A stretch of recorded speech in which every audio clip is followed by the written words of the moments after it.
Hey guys, it's M, and unfortunately you're going to be starting with cut in M today. So in this video, I recorded his video and my microphone together, and the screen. The problem is, when I recorded the screen, for some reason, the video would not go above 140p. So I decided, so you guys don't have to look at that, I'm going to be putting Elden Ring footage on screen when he's talking, and I'm going to put Dark Souls 3 footage on the screen when I'm talking. And I'll show his video when it's necessary to the context of what we're talking about. Also, I don't hate Feeble.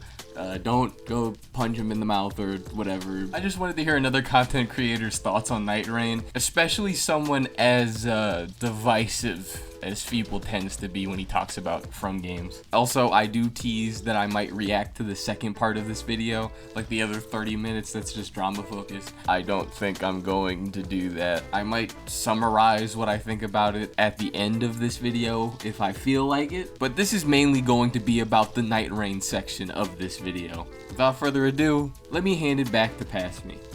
Today, we have something I did not expect to see. Feeble King has made a Nightreign video, and I didn't expect to wake up and see this. I think it popped up in my recommendations or something, and it's right there. The only reason I think this is really interesting is because of the last thing that happened with Feeble King, the Gled Grinstone, or whatever his name is, situation. I didn't make a video on it. I commented on it like once on my community post, but that was a little crazy. That was a crazy situation. And I think it's very interesting that Feeble decided to come back for a Nightreign video. I genuinely thought that after that entire situation, we weren't gonna get another FromSoft video from Homie, and that's okay.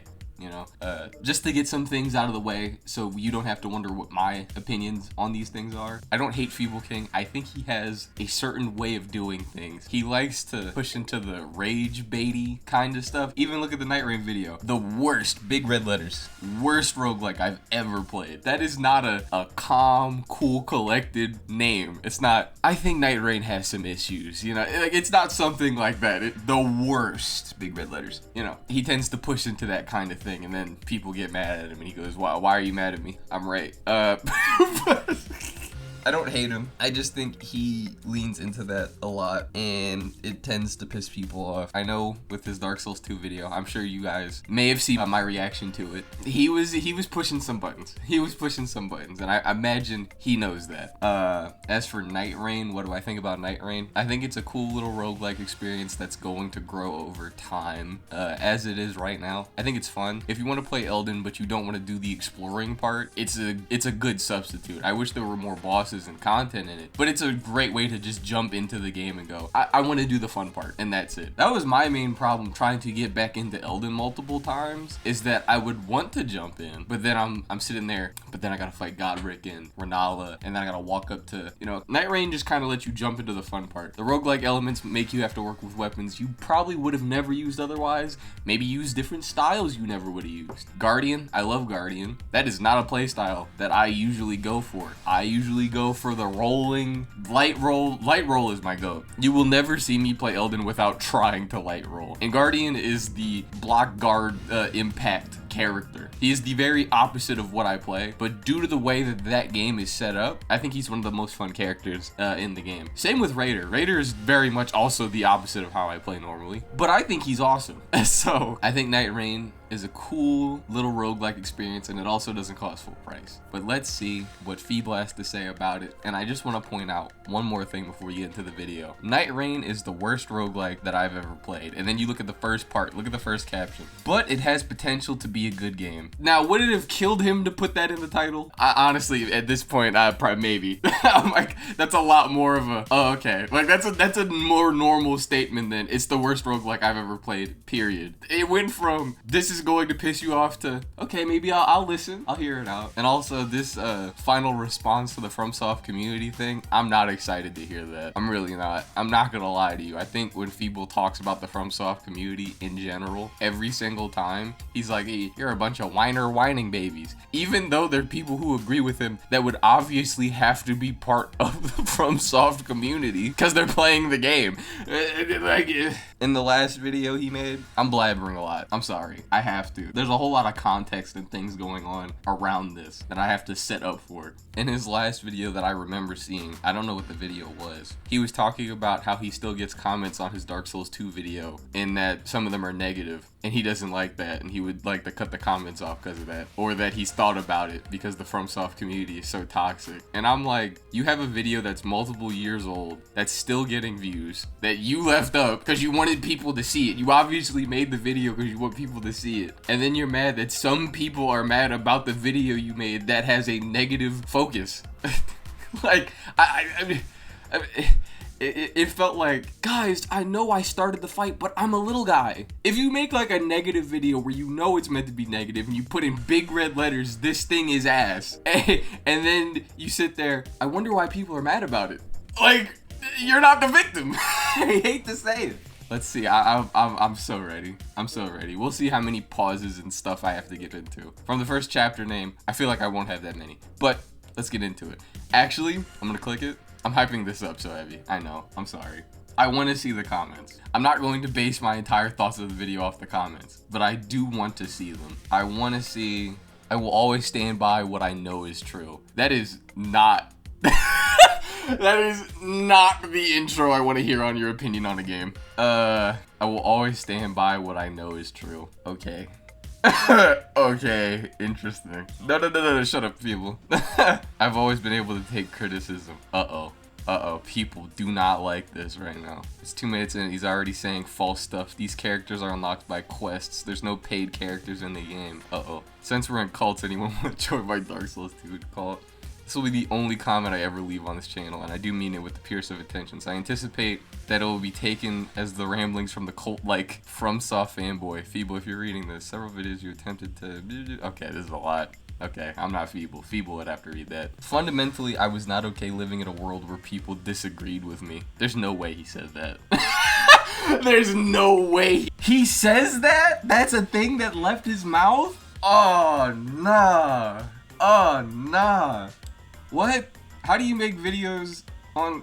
You cannot make an opinionated video on the internet and then expect people to just never disagree with you ever. That's not how opinions work. Like, I could think Upgrade is the best movie of all time and someone else could go, oh, it just didn't reach me. This sounds like an Outlast Trials quote. This is an Easterman quote right here, bro. Just quit at this point. Golly. Problem with Rogue Souls is the formula is the rogue part leaves out the key. Teaching through failure aspect, that's normal. Gred really lives free, so Gred's gonna be a part of this convo, which doesn't surprise me. Did you or did you not threaten to sue people? This criticism sucks, my friend. You could layer, okay. That's enough comments. I'm getting the gist. I'm getting the gist of what the people are thinking. They don't sound happy. Bro, wait.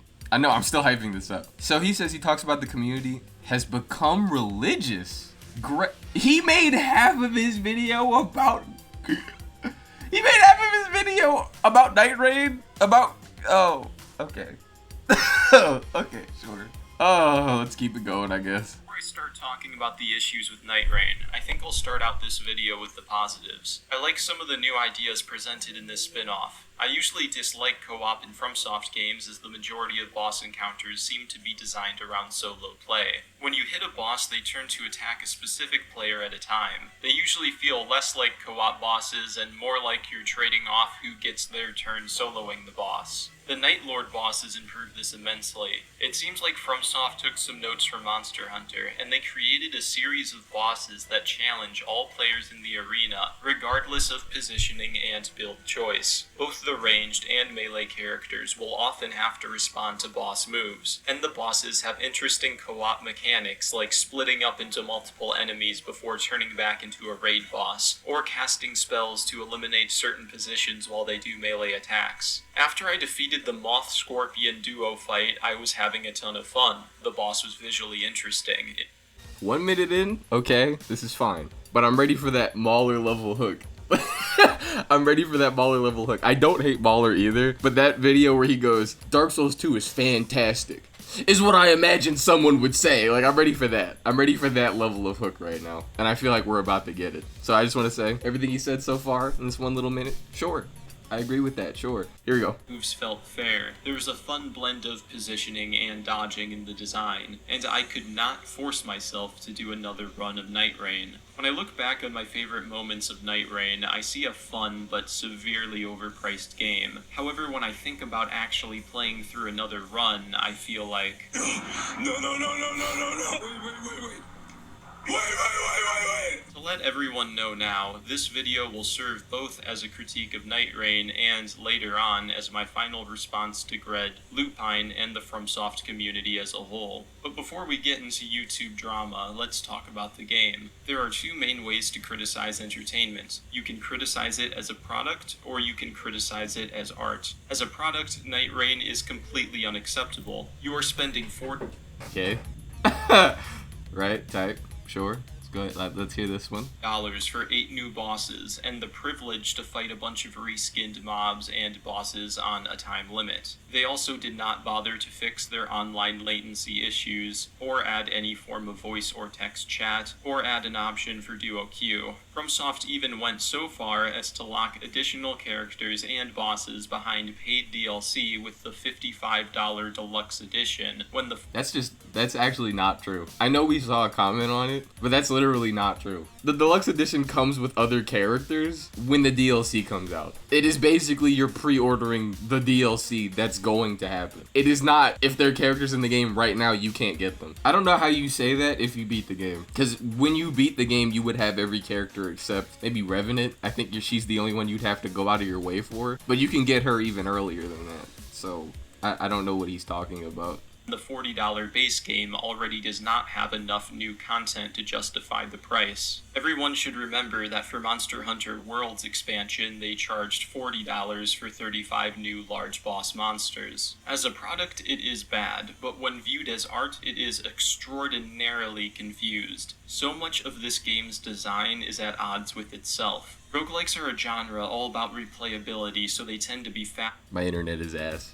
I hate to say it. I don't know what's going on right now, but I don't know. We're gonna have to see what he gets into. There's a lot of core systems in Nightreign that are just different. Like, it's a pretty different experience because the entire structure is different. Yeah, it's the same models and bosses and stuff. Well, mostly. There are some bosses that were brought back, obviously. But the entire structure of the package is different. It's like Fallout 76 to Fallout 4, right? Now, Fallout 76 at the start didn't work, so I'm gonna just be talking about Fallout 76 now. Fallout 76 had a lot of aspects from Fallout 4 copied over. But you wouldn't say those two are the same game. They're structured completely differently. So you wouldn't go, yes, it is Reskin City, but now there's people in it. Like, it's a very different thing. And considering Nightreign is only $40, you know, I don't think it's that crazy. I guess you could argue for it to be cheaper, which I suppose, I don't know, because there's still cutscenes, there's lore, there's the relic system. Like, there's a whole lot of stuff that Nightreign does specifically that Elden, like base Elden, didn't. You know, we got the custom characters, well, not the custom characters, but, you know, the cast that we have with their abilities and how their abilities switch up the gameplay. You know, all the stuff I just said, it makes it a very different experience. If you jumped from Nightreign to base Elden, you would go, what's this? Why is this open world here? Why do I gotta, what is this exploring thing? Where's the church at? What's going on, you know? Have shortcuts or alternative paths to make every run varied, and they always throw you right into the action. Nightreign is an Elden Ring roguelike, so they thought it necessary to make a lot of the gameplay you running across vast expanses of empty space killing reskinned enemies. When I think about the idea of playing through another run of Nightreign to fight a fun Night Lord boss, I feel positive towards the game. But then I remember that most of the roguelike gameplay is me running through empty space killing the same easy enemies on repeat, and I find it hard to commit to another 50 minutes of what is mostly boredom. Nightreign... Because I feel like when you're walking around in Nightreign and you're thinking about what to do, you're strategizing what's the most effective use of my time at the moment. I would say it's difficulty in a different aspect. I can understand him saying this, I guess, but like I just said, if you're running around in Nightreign, you're not just going like, oh, I'm just strolling, strolling for hours on end. No, you're usually like, let me think, do I need flasks right now? Do I need a lightning weapon?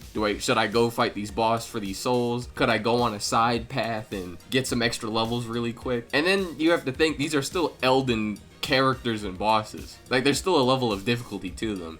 You could have gotten better at the game so someone like the Elder Lion or whatever isn't stressing you. But, you know, it's still Elden. Like, it's still the hard game with the stuff in it. With the hard stuff in it, you know. As for killing basic enemies and stuff, well, the enemies aren't meant to be the big they're like meant to be the little fodder that you deal with. I don't even really know how else to expand on that point. And I feel like most of the time you're not hard focused killing enemies after what, the first day? The most you'll be just killing basic enemies is day 1 to hit level 2. And after that, I would say you're mostly boss hunting for stuff and seeing what loot you get. So it's a weird take to me personally. Roguelike would start to be a little fun if all of the dungeons were 150% bigger and the open world was 300% smaller. However, that alone would not fix it, because although Nightreign is an asset flip, for some reason they didn't bother to randomize their asset reuse well at all. This is the only roguelike I've played where I was completely bored of the core gameplay loop after only a few runs. It's just the same stuff every time with so little variation. The tiny dungeons and structures you do find are not actually changed in between every run. The only interesting change is that one section of the map can terraform into one of 4 different shifting earth variants. But the enemies that spawn in here are always the same, so this only changes up the run the first time you see it. I will say, I do agree with him at this point that a lot of the variables in this roguelike are not very varied, if that makes sense. Like what he just said, like literally exactly what he just said. You'll see a castle and you'll see what type of boss it is. Let's go with the Madness Fortress, right? The Madness Fortress, you're always gonna fight that big troll guy. If you're going to the fireplace, you're either gonna get the Flame Chariots or the Red Mane Knights, and those are the only 2 options. I think that Nightreign would have got helped a lot if they put a lot more time into the variables, but we're also at the very start of the game. I think it could have released with more, but I believe that there's going to be opportunity for all that stuff to get added. I do still think it is a bit weird, because there's a lot of Elden bosses that just didn't make it in. Like a lot more of the fodder ones, especially from Shadow of the Erdtree, just weren't there. And I'm not exactly sure why, because I think they would have helped the variables quite a bit. But yeah, I see where he's coming from with this point. So weird that they couldn't use more assets from Dark Souls 3 or basic mobs from Shadow of the Erdtree to fill the map out. Now it's time to talk about every FromSoft fan's favorite subject: difficulty. Elden Ring Nightreign is clearly too hard, and it's also way too easy. The difficulty is confused, just like the rest of the game's design. I don't know where we're going with this one. I'm very curious to see where this is going. He said he liked the Night Lords, which means I'm guessing that the criticism is going to lie somewhere else. But we'll see. I have no idea. But we'll see. Okay, we'll see. Took me 16 runs of Nightreign solo queue to kill the first Night Lord. When I finally won, it wasn't because I ran into a good team, or had a good build, or had a good strategy. I won because I ignored my teammates and let them stay dead while I went hitless challenge runner mode for long stretches of time, and I defeated the boss alone, clinging on to life with 1 HP. When the game is so hard that the co-op bosses are too difficult for most players, then the game loses its unique Monster Hunter appeal, and just becomes basic Dark Souls combat, but you get ganked more. On my second day of play, What? Am I stupid? Wait, what did I just hear? What did he just say? Finally won, it wasn't because I ran into a good team, or had a good build, or had a good strategy. I won because I ignored my teammates and let them stay dead while I went hitless challenge runner mode for long stretches of time, and I defeated the boss alone, clinging on to life with 1 HP. When the game... You can have random bad teammates in any video game ever. I feel like I don't know what to say to this. You could be playing Remnant 2, which I think is one of the best roguelikes ever made, and have bad teammates and then they die, and then this same scenario happens. Well, you know, I just had to clutch up by myself. There is solo queue. Solo queue is an option if you think you're good enough that you can just beat the boss yourself. And it is very possible to beat all of the bosses by yourself. I've done it. I don't mean to say that as like, yeah, my dick's so big. Yeah, I just swing it around on people. I'm just saying it because it's possible to beat all the Night Lords. I believe even the director said he beat all the Night Lords with every character by himself with no relics, because he's a Chad, clearly. And him saying, well, I just beat them not because of what I found or what I did to get here. It was because I sweat. They want you to be good at fighting the bosses in the game. Like, yes, there are roguelike elements, which will obviously still play into the game. You're not gonna be beating these bosses easily if you're level 5 at the point you reach the final boss, or you're fighting with a dagger that is not leveled at all. Obviously, the roguelike stuff is still going to add to the boss fight.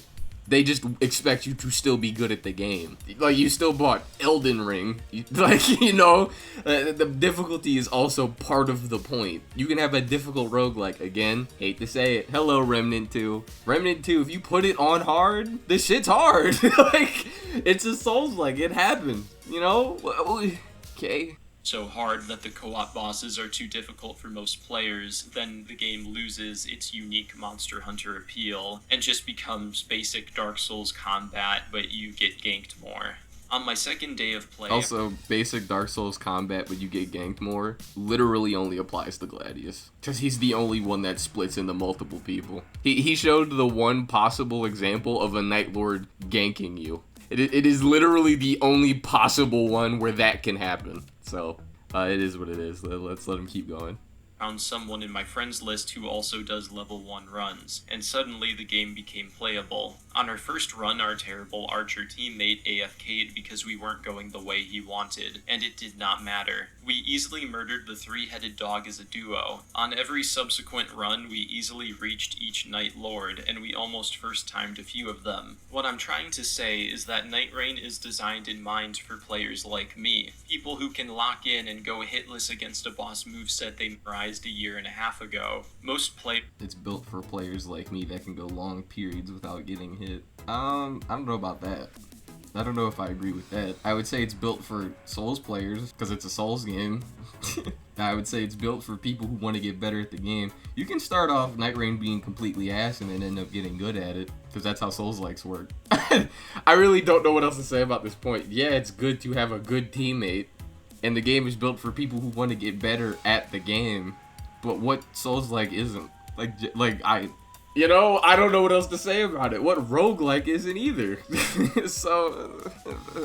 Most players are not like this, so the solo queue experience is terrible. Although the solo queue experience can be very... Oh my god, internet. But yeah, now he's just complaining about solo queue, which happens in any game with difficulty, and you need a team. If you ever played hit game Dead by Daylight, you might run into some people that are complete dog ass. It happens. Sometimes you will lose a game and it is not your fault because your team sucks. You could loop a killer for like 5 gens and somehow your whole team will still be dead and then you'll get camped to death. You might play Outlast Trials, another game where it's like team focused and you need your team to kind of pay attention. You're trying to get the objective done. The objective's multiplied because there's multiple of you. And then they get downed by one guy in a single chase immediately. This is any multiplayer game with a queue in it, so I don't know what to say about that.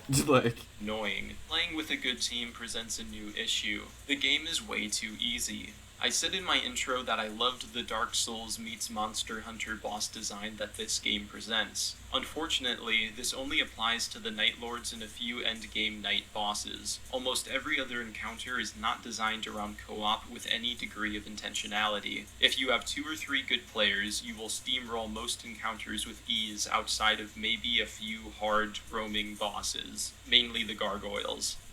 I'm sorry, that was a nasty ass clip. Gargoyle into lava is actually crazy. I guess I get what he's saying. Like, a lot of the characters don't have AoEs because they're pulled out of base Elden, so they can't AoE you. As for the, like, Monster Hunter thing, I guess I get what he means, because Monster Hunter bosses, I guess they're designed for multiplayer? Like, I like, the same thing still happens, just the enemies are bigger. As someone who soloed pretty much, I want to say all of Rise, all of Gen, and most of World, there's a lot of attacks that just target one person. They might accidentally hit someone else, but, sure, I guess. Is for a good party, but many of them are very easy. Another confused part of the design is that the game forces you to defeat the three-headed dog Night Lord first, but the end of Night 1 and 2 challenges for this boss are much harder than for other hunts. They will have you fighting a demi-human multi-fight and literally Morgott himself to reach the first Night Lord. But then once you get better and move on to the other hunts, you'll find super easy Dark Souls 1 and 2 bosses. That's another confused element about this game. Why are there Dark Souls 1 and 2 bosses? They were designed for slow Souls solo play. They have no difficulty when placed. I literally do not disagree with him on this point at all. Almost every boss they brought back gets fucking cooked. And I'm not just talking about co-op. They cannot compete anymore. I like Smelter Demon. Don't love his run back, obviously. We've talked about Iron Keep. Feeble knows that well. I like Smelter Demon, but he worked in Dark Souls 2 because it's a slower game. When you put him into Elden, he gets rawed. When you put Centipede Demon into Elden, he gets raw. I don't really even know what Centipede Demon does new in Elden because he barely gets to do anything. He gets destroyed pretty much immediately. Duke's Dear Freya, kind of the same thing. She works a little better because you don't have the torch mechanic anymore. But like literally everyone they brought back from 1 and 2 gets flattened. They can't compete. They weren't updated enough to fit the game. They can hit you. It is possible they might hit you with something. But compared to everyone else in base Elden, even some of the base Elden bosses, they're kind of ass. I would say Margit from base Elden is probably more difficult moveset wise than Smelter and them are. But I'm trying to think, who are the Dark Souls 3 bosses again? I know it's Dancer, but I don't remember who the other one is. Nameless? Like, they get shit on too. I'm not going to say Dark Souls 3 is a significantly slower game than Elden, but when compared to most Elden bosses, they're not that crazy. Nameless in particular, I know people are hyped for him and I know people like him, but when he's put into Elden, it's not that hard to push his shit in. Like, I'm not going to lie to you, but you know, let me sit back. 3 Elden Ring players. But if you were going to use them, shouldn't you have put them in the starting hunt for new players instead of Morgott? So much of this game's design lacks thought and intentionality. Also, who in their right mind decided to make one of the End Night bosses in a game all about replayability Tibia Mariner, the boat boss? Which one of you was it? If you threw in Morgott on the first hunt, why not throw in Moog Lord of Blood, or Godfrey, or one of the great base game Elden Ring bosses? Why am I fighting the most boring boss in Elden Ring as an End Night required? He's cooking. He's cooking.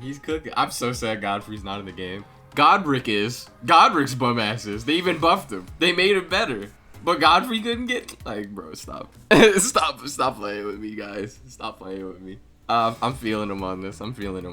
Challenge when you can pick from any other boss in the game. Back to the subject of difficulty. Some of these easier End of Night encounters can be difficult and maybe even fun if you are playing with less skilled players who die constantly, because then it just turns into a solo fight. But hear me when I say the following. If your party is struggling with the End of Nights 1 and 2, you are not going to beat the Night Lord. The jump in difficulty between the End of Night challenges and the Night Lord is immense. This makes the game's design confused. In other roguelikes, the level is a large part of the challenge so that you always feel engaged. In Nightreign, the level portion is extremely easy if you have a good team, and if it isn't extremely easy... I think a very big difference that Feeble might not pick up on, I don't know, there's a lot of time in this video, is that we've had a lot of time to get good at Elden. I'm not gonna say that Feeble's ass at Elden. I don't know. I mean, I do remember him complaining that Radahn was too hard and learning him was hard,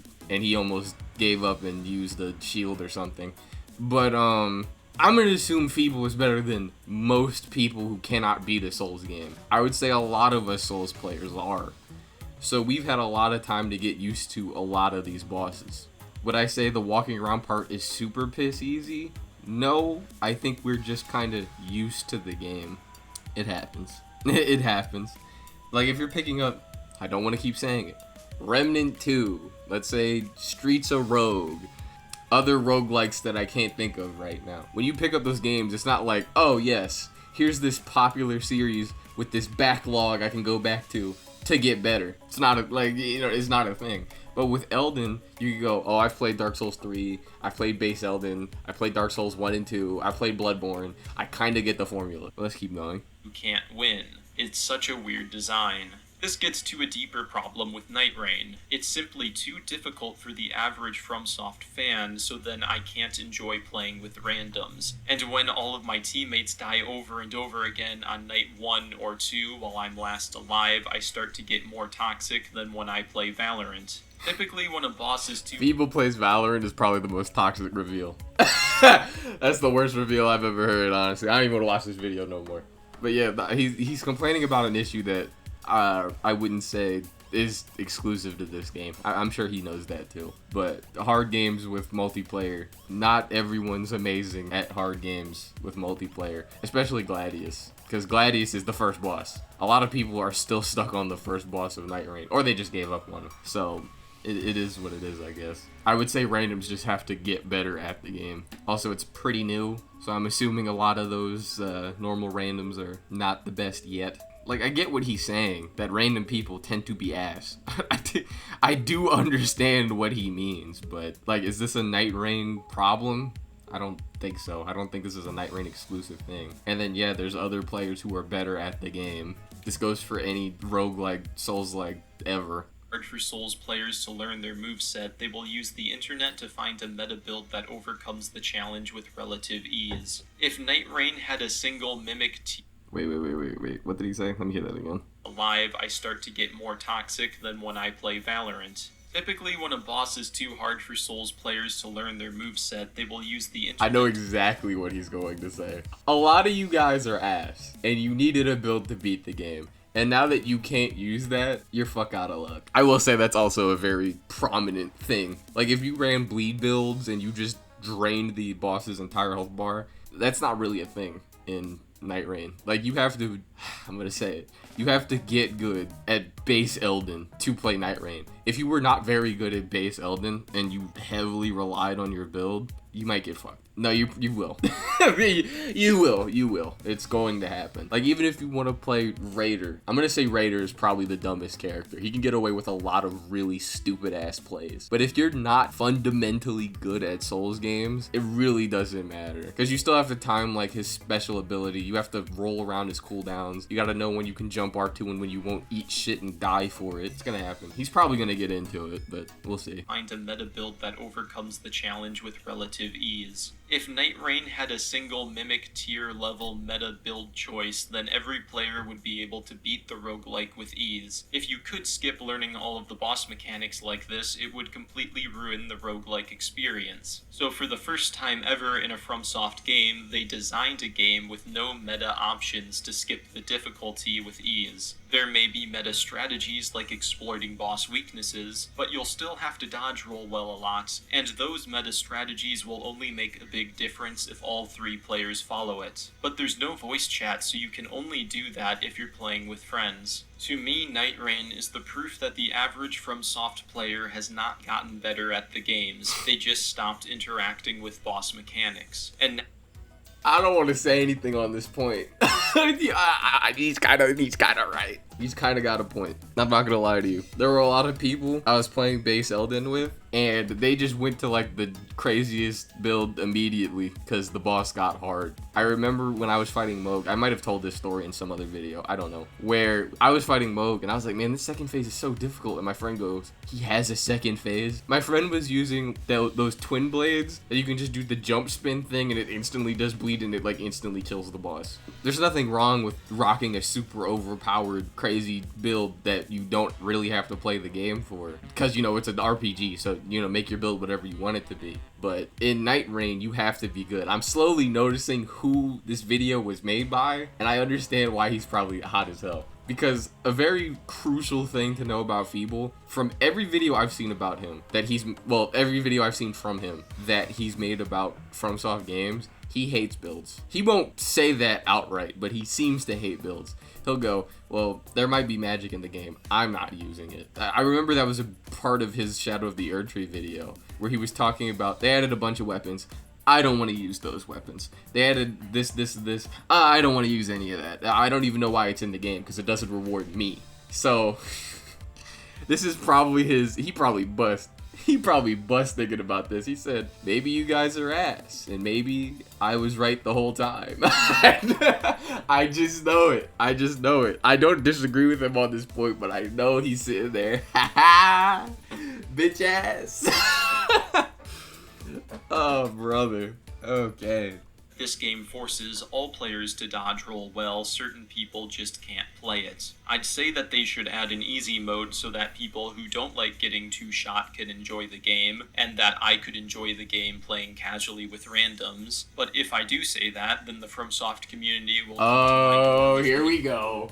Oh, here we go. I don't want to hear this part, but I'll listen. I just know he's... here we go. Forks and 3 more video essays about why I'm stupid when I'm not even arguing the point for myself. I am arguing this point for all of my teammates who can't dodge roll to save their lives. Literally. Another issue with difficulty is the revive mechanic. Every time you die, another bar adds to the revive meter until it has 3 bars, and bosses are programmed to target players who start reviving a teammate, which makes it very hard to revive the teammate. Then once you revive them, they'll just die again because they're out of heals, and you just wasted all of those hits on a teammate rather than the boss. I would prefer it if the revive meter maxed out at 2 bars instead of 3 so that it would be easier to keep getting players up to beat the boss in jolly cooperation, rather than Feeble King nihilistically giving up on his teammates and going challenge runner mode. I will say that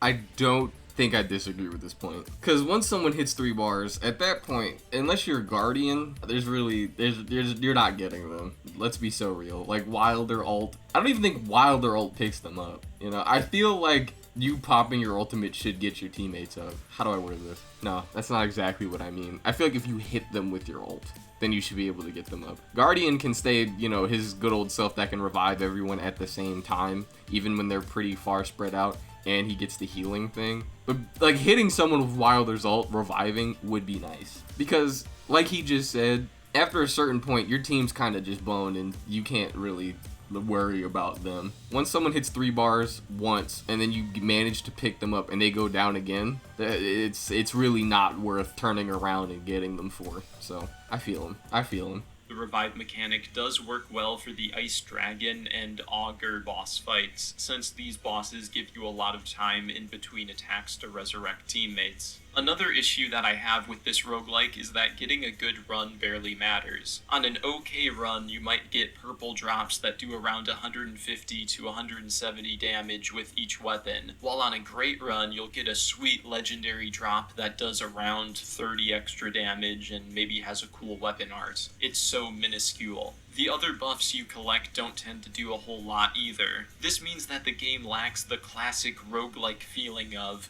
oh my god, I'm having such a good run right now. I'll have a great chance of beating the final boss if I just don't mess it up. Instead, the main thing that determines victory is not your build, it's you and your teammates' ability to dodge roll well. A big issue. I don't think I agree with this point at all. There's a lot of passives you can get that really will punch up your character. Sure, it's still a Souls game, so being good at the game is probably the most important aspect. But the roguelike stuff definitely plays into the boss fights. Like I said earlier, if you're level 2 or something, and you're trying to fight the Night Lord, he's gonna one-shot you with everything. You're gonna do like no damage, and you've kind of played wrong. If you don't get enough flasks, you're gonna be out of the fight sooner, unless you're really good at the game. A lot of the passives, like I was saying, play into how your character will go. Certain times you'll get, oh, less damage fall off on bows. That'll really help you if you're playing Iron Eye. Oh, my guard up rate, guard damage negation up rate. That's really helpful if you're playing Guardian. Stagger rate, really helpful if you're playing Raider. Like, there's a lot of little effects that go into building your character for the final boss that'll make it a lot easier. Will I say I've had moments where I'm like, this is the run? Yeah, especially against the final boss. I got a Tailspin that had a weapon buff on it. I got a really good weapon, and I was like, this is the run, and then I fumbled it. And I was like, fuck, I'm never gonna get a run that good again. And then I got another run like that eventually, and I felt amazing. There is stuff that helps. I understand what he means by being good at the game is more important than what your build has been up to this point. I guess I can understand why you would say that, but I don't think that's fully true. I just don't. For the reasons I just said, I don't. The roguelike stuff that adds up to the final boss is still a very important thing. Is it as important as something like he just said, Dead Cells, or I'm gonna say Streets of Rogue again? I don't think so, but that's because it's a Souls game, so the skill component is always inevitably going to end up being the biggest component. Nightreign that I mentioned before is that each run is too long and too boring. When you look at an amazing roguelike such as Dead Cells, they make the enemy damage high. Are you sponsored? The Dead Cell jacking is crazy. I don't hate it. That's not me shitting on him or anything. Just golly. Healing amount fairly low, so there's always a pressure to beat every level mostly hitless. A skilled player can also zoom through Dead Cells to catch up to their death pretty quickly while maintaining a hitless flow state that is very fun and rewarding. In Nightreign, getting hit doesn't matter outside of the Night Lord and a few other bosses that can party wipe because they decided to spam Sites of Grace all over the map. I think they overdid the checkpoints because you need to visit them to level up, which I see as a bad decision. It adds more running across empty space to get back to the Grace to level up, which I find boring. It would be better if you leveled up automatically, but they said you have to level up at Sites of Grace in Elden Ring, so we're just gonna do that in the... If you leveled up automatically, then your souls would just disappear. I wouldn't be against if they put it in the menu or something. Like maybe just have the... I don't know. Because it's a weird thing to say. You can't just get rid of the graces completely. Like, you would have to be able to refill your flasks, obviously. And I know people might go, I'm not saying that! I'm not saying he's saying that. But I'm saying the graces would still have to play a part of the game. And I guess they want you to interact with them still, which is probably why they wanted you to level up there. But if they just put it in the menu or something, I don't think that would be that big of an issue. Because you would still have to restock for heals eventually anyway. So, yeah, I kind of agree with this point. I don't know about the exact way he's saying it, but I get what he means. Roguelike without thinking if it's good or bad, and so that's what you have to do.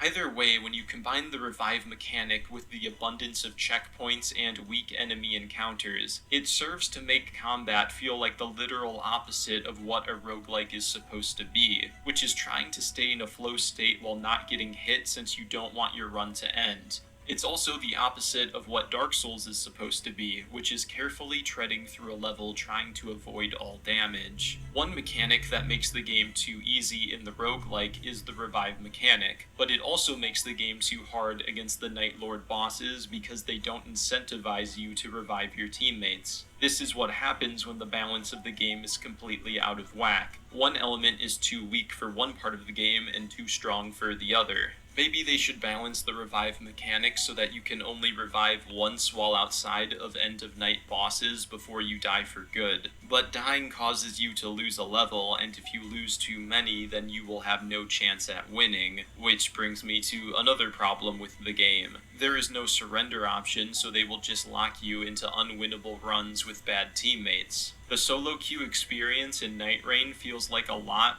I feel like a surrender option would be awful. I understand what he's saying. If they just added a surrender option in the game, do you know how many ass people will just immediately, alright guys, let's give up, I'm going home, you know? I get what he means, I suppose, but I don't know. You have to be careful with these give up options because a lot of people are kind of bitches. I hate to say it. Playing League or Valorant, and you get held hostage by a bunch of people who won't FF even though you're down like 8-9 rounds and you're not gonna win and you have no team synergy. That is what Nightreign feels like. If you don't like that experience and you don't have two competent Souls players to play with, I would not get the game. I was just trying to offer solutions to balance the revive mechanic, but then I realized that it would make other parts of the game even worse, because this game's design is so confused that What about solo queue? I just find it interesting he has not mentioned that once at all. I don't know why he hasn't. It kind of seems like it was built for people like him. Every time I want to say something about a Souls game, I feel like I'm being a dickhead. But I beat all the bosses in solo queue. It's a very different experience, because the bosses are scaled for how many people there are, right? So, like, why doesn't he just do that? I feel like that's a very valid thing to do.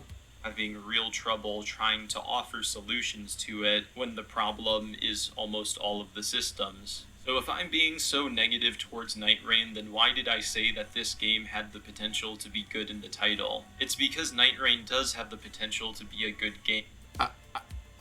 In the title? You didn't put that in the title, buddy. You put it's the worst roguelike I've ever played. This is that's exactly what I meant. I'm like, bro, he could have just named it the thing he has in the caption, and that would have been like a way more sane response. This video isn't even that bad, like, other than the, like, paid DLC thing and a few little small agreements. It's not like the Dark Souls 2 video. You know, like, this isn't, like, violently setting off any triggers or something. He's not going, well, you know, Libra. I hate when Libra does the sleep move. Like, he's not lying. He's mostly saying opinions, and I'm feeling a little different about some of them. But it's like, bro, this is what I'm talking about. Feeble can't help himself. Like, he has to try to piss someone off lightly, and then if they get mad, he goes like, what happened? You know? Come on, dude. Just not a good roguelike. Although these are not the most mechanically complex bosses FromSoft has designed, they are a lot of fun to fight with friends. And if the game was just Monster Hunter Dark Souls Edition, where you hunt bosses with friends and collect loot from their bodies, then that would be a great game. If the only part I like about this game are a few end-of-night challenges and the... So what, he just means like a boss rush, period. Like a boss rush where you just fight bosses with friends. Like a Monster Hunter type Dark Souls thing. I guess that would be cool, but that's not what, does that make sense? That'd be neat. I'm not gonna say I hate that idea. It's not what this is. I know that's not exactly what he's saying, but that would be a very different kind of game, I feel. Like the whole, core of what it is would have to be different. So... Lords, then they should just make that the entire game. Cut out all of the unnecessary fat. If FromSoft does let the B team...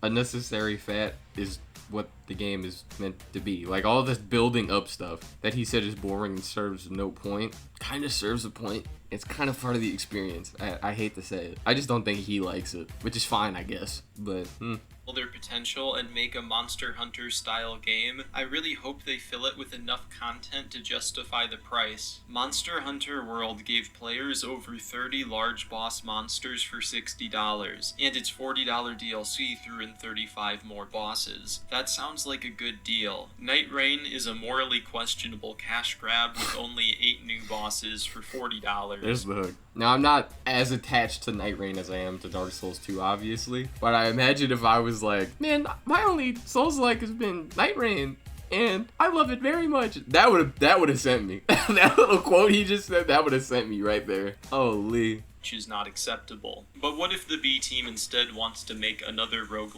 Uh-oh. Are we gonna get the feeble suggestion of what the game should be? I'm very curious to hear that. Specifically, just due to who I'm listening to. Feeble does have some very weird takes on certain things. Okay, that's gonna be the next segment. Okay. That's like scrolls forward a bit. Okay, sure. I don't know what this has to do with anything. I might be able to make a whole ass different video just reacting to this part. Because oh yikes. This feels gross.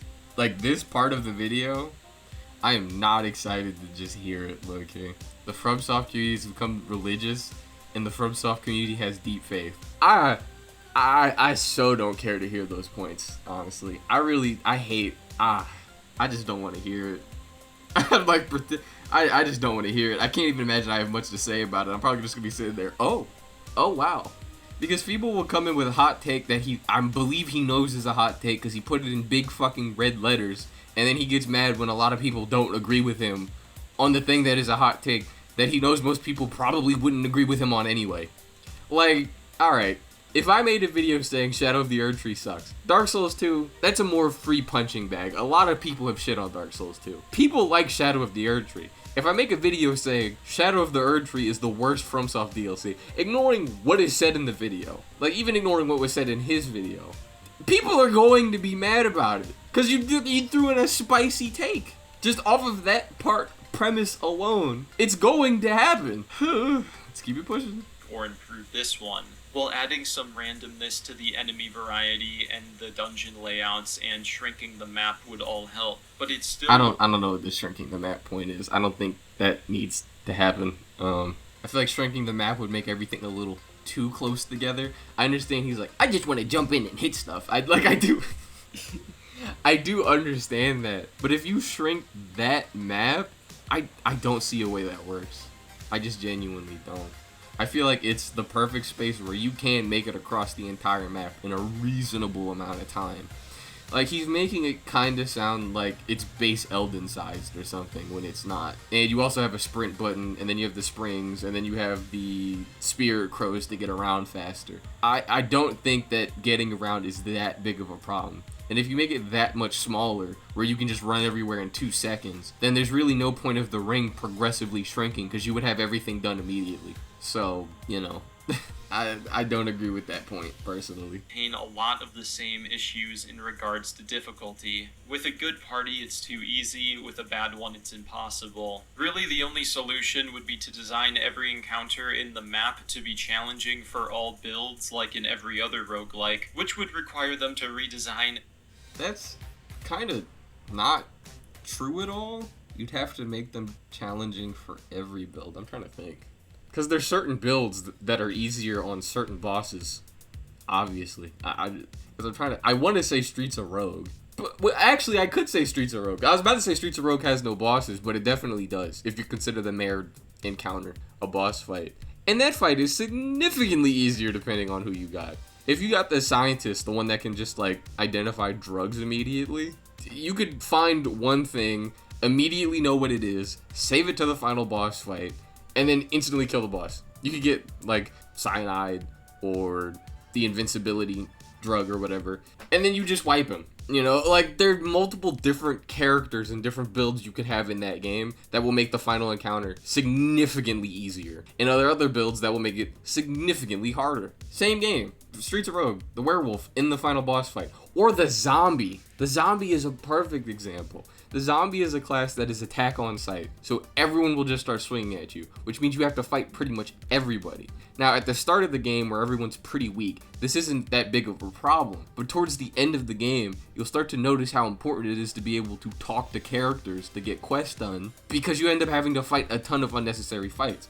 If any of the cops see you in the game, they'll immediately start shooting you. If any of the robots see you in the game, they'll immediately start shooting you. And those are high damage enemies that make things really hard. If you're on the mayor mission, which is a boss fight, technically, or a boss-like encounter, you have to fight a ton of super cops. And if you're a zombie, you have to do that immediately. There are certain builds and things that will just make that final encounter harder. Let's go into Remnant. There's a lot of builds in Remnant that I would say are better on certain bosses. If you're fighting as an elemental character and then the boss gets randomly rolled to have elemental resistances, obviously the guy that doesn't have any elements is going to do better than you. Like, this thing of, well, you know, every roguelike has a boss that's difficult for every single build. I just don't think that's true. I just don't think that's true at all. There's a part in Remnant that I would say is really difficult because they make you fight a ton of enemies. It's like this random encounter boss fight you can get where you fight these guys with like pimples on their back and they run at you and you have to destroy this totem at the same time. And it's really hard because the totem is in the far back in a small room. And if you try to stay in there to shoot at the totem, it has enough health where the guys can kind of surround you and kill you. And if you're on higher difficulties, they will kill you really fast. But if you're the class with the AoEs, I don't remember the name. I want to say it's like the witch or something, but I don't remember. They have an ability that can hit through walls. That is going to be significantly easier than the guy who cannot hit through walls. Or if you're the engineer, you can put down a turret and it'll just start mowing down the totem. Other classes or other builds won't have that option. I was on that point for a little longer than I thought I would be, but you feel me? Enemy type that was originally designed for solo melee builds to instead be designed to be challenging for co-op play and for all build choices. This is too much to ask for, probably. I also know that some people are mad that I just accused almost all normal mobs of being designed around solo melee play. I only say that because there are almost no mechanics to interact with if you are using a ranged build or ganking normal enemies with 3 players, especially when there are checkpoints everywhere. So what other logical conclusion am I supposed to come to? If we're talking about basic enemies, then sure. I don't know about bosses. I feel like bosses in Elden, you can't really design a boss perfectly for both distances, I would say. Shadow of the Erdtree's best trait was that the bosses would probably instantly gap close you. I'm trying to think of how to word this, because I understand what he's saying, but I don't know how you would do what he's saying. Because the gap closing thing, or something like Godfrey Stomp. Godfrey Stomp is probably the best example. But that's one move, you know. It's hard to have like a range boss that can deal with everyone, that covers everything. Even in, I almost said Elden Ring. What's that game called? Monster Hunter? There's a lot of bosses that I feel are significantly easier at range than they are up close. And also those guys who can like have AoEs and do ranged, it's usually one or the other thing. Like certain bosses or monsters in that game are easier from range or with people than they are without, you know? Going to do the thing that critics aren't supposed to do, where I explain how I would design a FromSoft roguelike and heavily imply that it would be better than this game. The hub world would exist until... Well, I mean, why would you have to do that? I'm not gonna say you can't suggest, like, a change to a game or whatever. I've done it. I made an entire video on Outlast Trials about it. But just going and suggest that it's gonna be a significantly better game. It's a strong statement. It's a strong statement.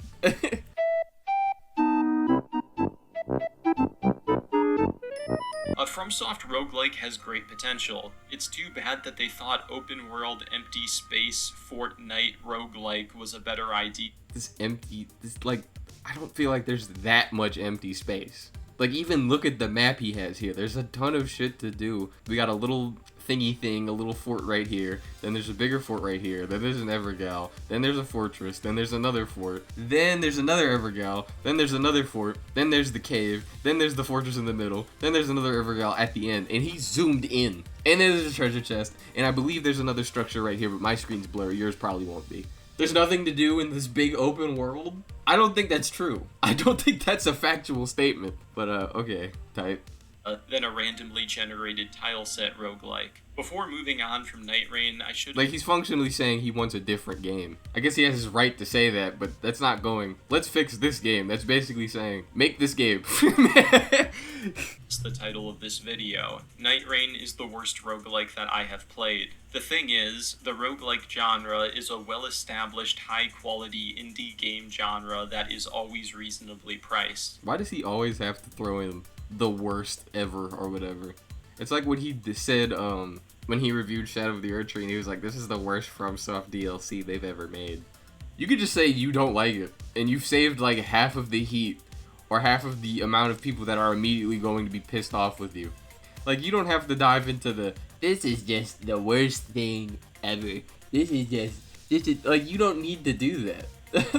Like, there's really no reason to do that other than to annoy people. Unless you're trying to attract those people that are like, I hate shit too. It's one of my main character traits. I have never felt ripped off from a single indie roguelike that I have played, and I have never outright disliked a single indie roguelike. These games... Someone put him on the Backroom Survival. Somebody in his Discord, link him my damn video, okay? Link him my Backroom Survival video. That's a shitty roguelike. are arcadey and short, so they have to be cheap, but they are always very replayable, so you feel like you got your money's worth. Nightreign's core gameplay loop is not replayable at all. The solo queue experience is a nightmare because the game is too hard for... I would also say learning the bosses and seeing who can show up is part of that roguelike experience. If you're really good at the game, then you could probably knock it out in what 4 hours, 5 hours or something like that. At least for now. We don't know what's going to happen. They already added the Everdark bosses, which probably didn't exist when he was writing this. I don't even think it existed when this came out 7 days ago. You know how it is. You know how it is. There's a lot of stuff I feel he's discounting because he's better at the game. Like, I would say a lot of my earlier playtime went to fighting Gladius and Hollister because those bosses are very hard. I might have just fucked up dude's name, but who cares? I don't really know what else to say to this point. Players who are not around my skill level. Solo queue is also a nightmare because of not having voice chat to plan the way that you navigate the world. And the core roguelike gameplay is... He has still not mentioned single player. It's still not happened. Like, he just sounds like someone who would have enjoyed playing single player more. Because he said, it's only really good if you're good or you have two good friends. I mean, single player is right there. Like, fun that it prevents me from beating every single Night Lord boss, even though I like the bosses. Nightreign is also both $40 and an asset flip, while every other roguelike I've played is $15 to $25 and have new assets that I haven't. They're completely different quality-wise, though. Because, okay, Streets of Rogue, Darkest Dungeons, Dead Cells, they don't have the same production value as Elden does. You know, what he's saying, I could understand if Nightreign was a DLC, but since it restructured the entire game, that's not the case. I don't really know what to say to this point. I like Enter the Gungeon too. I've played that game. I like it a lot. Elden Ring Nightreign is a completely different level of production value. We're also discounting all the character stories, all the journals, all the remembrances. I'm just noticing he hasn't brought them up once, by the way. So, like, what am I, like, you know? And I hate to say it. I hate to say it now that I've noticed he hasn't brought up any of the remembrances or the character quests. Feeble, I need Feeble to just stop only caring about the hitting stuff thing. I know it's a roguelike, that is kind of the point. However, he hasn't brought it up once. Not a single time. Let's see where this goes. Like, there's a ton of stuff. There's a ton of stuff that gives Nightreign that production value that these other games don't have. That's not me saying that these are bad games, but it's a different level. You know, oh yes, all of Noxtella, this 3D modeled area with like waterfalls, the dripping and shit. I can understand artistic vision. You can like something artistically more, but production-wise, these things are better. There may be a game that I like more than Outlast Trials, but Outlast Trials, production-wise, has like random boxes and little Easter eggs and all this well-defined shit. It's on a different level. I would say that that's probably where the extra $20 came from. So, Seen before. There is a solo mode in Nightreign that has... Oh, there it is! It took us 18 minutes, but I feel like there's going to be a complaint here. Let's see it. Some balance patches to be a bit more fun, but I am not personally interested in it. It does fix some of my core issues with the roguelike, since getting hit matters more when your teammates can't revive you, but the core gameplay loop of running around the empty space killing reskinned enemies. This empty space and reskin thing is, like, he is really digging in that bitch. Okay, tight. Is not fun enough for me to want to deal with the high difficulty. From my perspective, it is not a question of whether or not this is the worst roguelike that I've played, it's just obvious. Now if you've Ooh, it's just obvious. Oh, feels bad. Nightreign ignoring the drama part, I feel like he would have got tore up for that. Oh my god, it's just obvious? Damn, bro. You might as well have flashed a hard image on screen when he said that. Ooh wee. Ooh wee. He did not need to say that. Whoa. Oh my god. You cannot make a statement like that and then go, why are people mad at me? You cannot be the kind of person who says these things and then go, why are people upset at me? That is that's an edged statement. Anyone can tell you that is an edged statement. That is like that joint is sharp. I feel like he knew it. I know he said that joint. I know he said that and then he smirked into the camera like, from peasants. I just know it. That's crazy. This is what he does, bro. He'll make an entire video, and I might not necessarily disagree with everything he's saying, and then he throws in that that random quote that he sticks in, bro. It happened last time. What did he say at the end of his Dark Souls 2 video? I had like a very similar reaction. He said, what can I say? Dark Souls 2 is a game that people made because they hate humanity and they don't like it. Now that's not an exact quote, but he said something to the effect of, well, I don't know, this game was made to be shit, so, like, it was something to that effect. Bro, Feeble a mess. It's just a completely unnecessary statement. Golly, let's keep it going. Some of my previous videos, you probably noticed something different about this video. I was not overly angry in this video, although I was justifiably quite negative. Some people... I don't think this is, like, this wasn't that crazy of a video. He said some takes where I'm like, okay, as I'm sure you've noticed, I'm gonna probably end off this section, and I could probably react to this next part, but it might be its own separate video. I could imagine he's going to say, I actually didn't make this video as negative as the last one. And the only reason I didn't do that is because the From community is a bunch of fucking bitch babies, and I know they can't handle me being raw. I understand that this is like YouTube and I'm meant to be myself, but with the From community being such fragile, religious, zealot soy boys, I know I can't do that. I just have a feeling. I have a very strong feeling that's exactly what's about to happen. Let's find out, but I think I'm right. I think that I was toxic because of the Punisher meme in the intro, or when I said Nightreign is a morally questionable cash grab, but this is just a literal description of how I view the game as a product, and it is not meant to be insulting to people who disagree with me. This might make someone ask, why was Feeble King so angry in his Shadow of the Erdtree critique? There are multiple reasons why. The first reason is that culture around the modern world is degrading into decadence, which has caused most of the art that isn't anime to become worse over the years. It had... Hop off, bro. Hop off. Most of the art that isn't anime? I don't even know what to say to that. I don't even know what to say to that, brother. The only thing untainted is anime. I love solo leveling. Like, anyone remember? There's so many things I could insert there.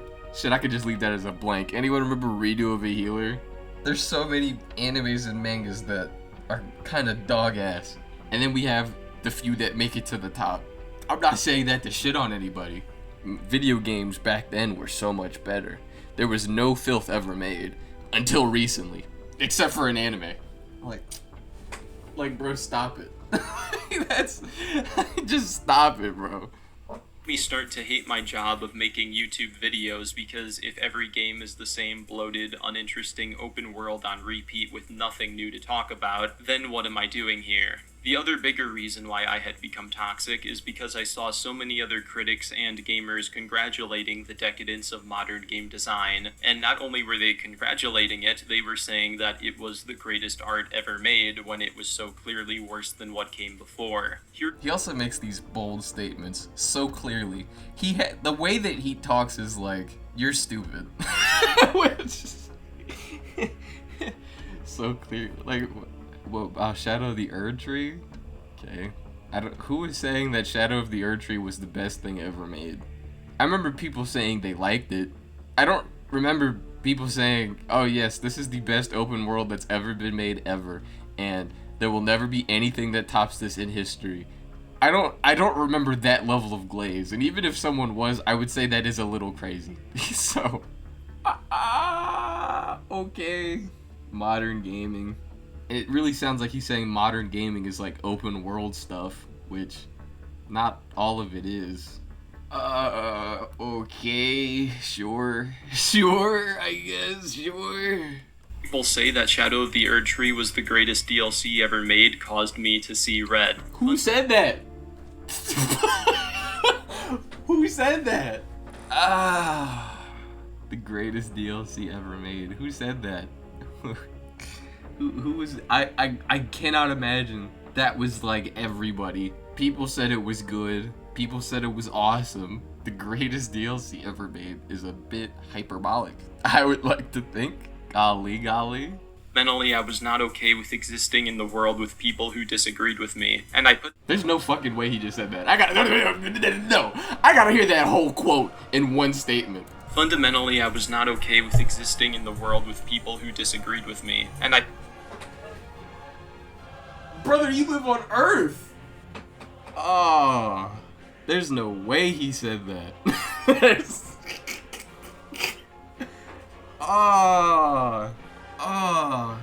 I gotta hear it one more time. I'm sorry, what? Fundamentally, I was not okay with existing in the world with people who disagreed with me, and That is not... What was Gred saying? Like, he's like a narcissist or whatever? That shit is not helping the allegations. Fundamentally, I was not okay with existing in a world where people disagreed with me? What the fuck? Like, that is an awful quote. Holy... Oh... I don't even know what to say to that, bro. I know we heard it at the start of the video. I know that. But oh my god, it's worse to hear it. It's worse to hear it. Oh, he just said that. He just said that, not even as a haha hee hee. He just said that. He said that out loud and then edited that into the video. Fundamentally, I was not okay. Like, brother, you make fucking opinion critique videos on video games on the internet. Like, brother, I don't even know what to say to that. Fundamentally, I was not okay with living in a world where people disagreed with me. People disagree about everything.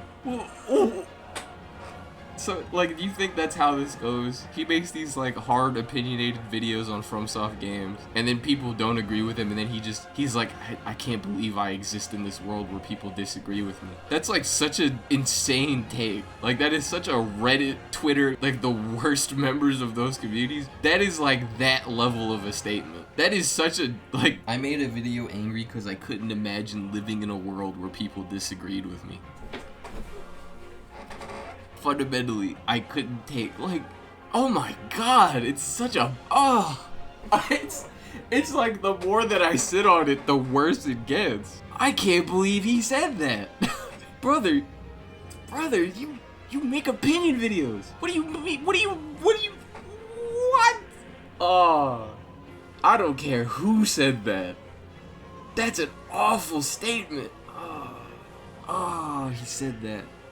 From his chest. One more time. I gotta hear it one more time. I'm sorry. Fundamentally, I was not okay with existing in the world with people who disagreed with me, and you can't make opinion or critique videos if that is the thought process you go into it with. You cannot. You can't. Like, there's no way. Ooh. Doesn't he say that when you, like, video games are art? Didn't he say he sees it that way? So he's saying if you have the wrong opinion about art, I can't take... Ooh! It's so bad on so many levels, I can't even get into all of them. That was the worst thing he said the whole video. That was the worst thing he said the whole video. Oh my god, that was bad.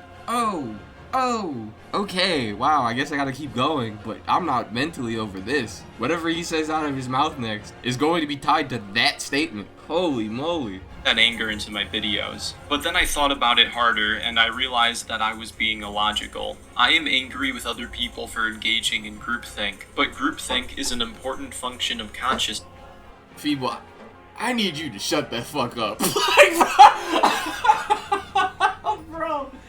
Oh, here we go. Oh, I'm a lone wolf rebel in this tough world.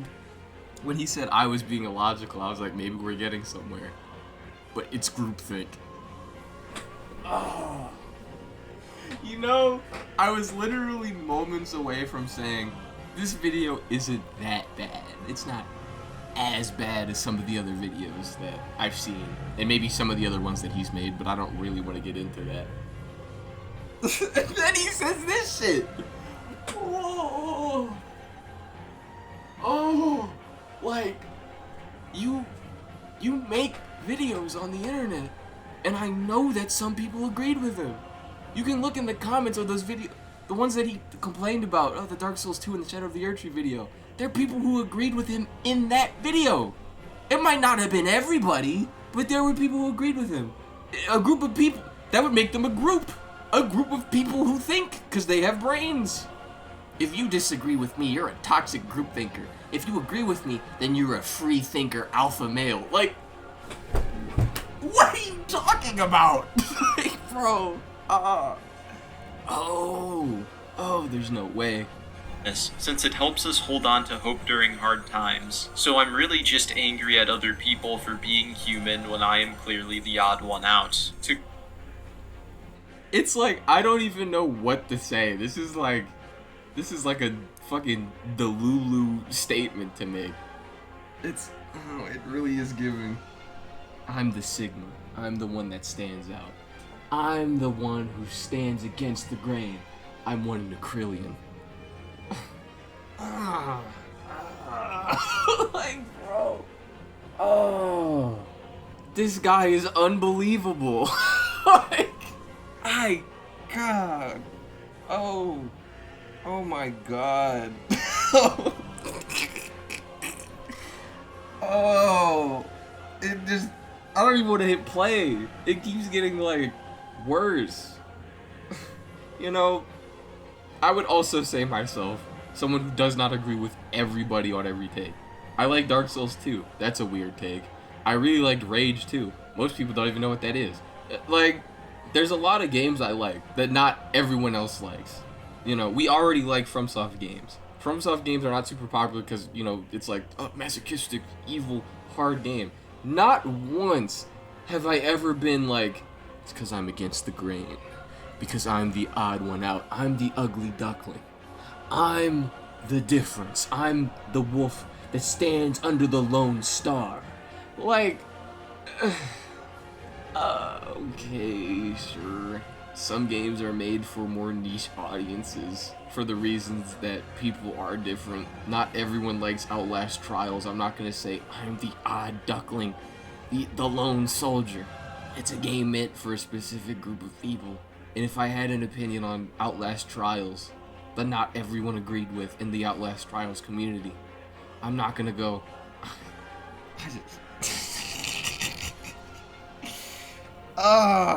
could you imagine at the end of my Dark Souls 2 reaction to his video, I went, it's okay, I'm the lone wolf. Like, Clarify, when I say groupthink, I am not saying that all people who disagree with my opinions engage in groupthink, or that you have to dislike something as much as me because it has flaws. What I am saying is that when fans of a game ignore obvious flaws during the honeymoon phase, I see that as groupthink, especially when the communities tend to wisen up after the honeymoon phase ends. I also think what he's saying right now doesn't even, because it only really matches up with his Shadow of the Erdtree video, specifically. Because I think that's the only one that was released, like, in a timely fashion afterwards. His other From videos were made way after the games came out. Like, I guess this Nightreign one is pretty close to when it came out. Was it a few weeks ago? But people came out already shitting on Nightreign too, so... I like it. And he's brought up this groupthink thing before. He did... I hate to keep bringing up the Dark Souls 2 video because everyone goes, you're a fucking Dark Souls 2 fanboy, and you have no critiques of the game at all, despite the fact in the video that we're talking about, you critique it. But he's called the FromSoft community group thinkers and like religious zealots all the time. And there's some old ass games. The Dark Souls series, I don't even remember when 3 came out, like 2016? It was before 2020, which means it was a while ago. You know? So, what are we talking about? Like, okay. Like, the way that he calls out groupthink does not fit this cute shit he is saying right now. At least to my knowledge. So, we'll see. I also think that the old version of myself carelessly took pleasure in destroying the beliefs of other people that went against. Define old version. Because I'm like, Shadow of the Erdtree video was not that long ago, low-key. Let's see. My desires without understanding what I was trying to destroy. I said in my Shadow critique that these games aren't wholly religious symbols, but just entertainment. However, I don't think that's true anymore. Now I'm going to get weird and... I don't even want to watch the rest of this, bro. I literally did like the speed face, like the slow smile. Oh, this might be a separate video. This shit is going on long. So let's just wrap it up for this Nightreign part, right? The Nightreign part, I think his takes on Nightreign, I don't think they were as crazy. He even said they weren't as crazy. Some weird shit he said, but this one didn't really piss me off that bad. He kind of just gave his takes. Sure, he threw in that fucking curveball earlier, but yeah, I mean, I don't really have much to say about it. As for this part, as for the last 2 minutes I just saw, I got mad that I couldn't imagine existing in a world where people fundamentally disagreed with me, or whatever that earlier shit he said was. That was crazy, and it just kept getting worse. Yeah.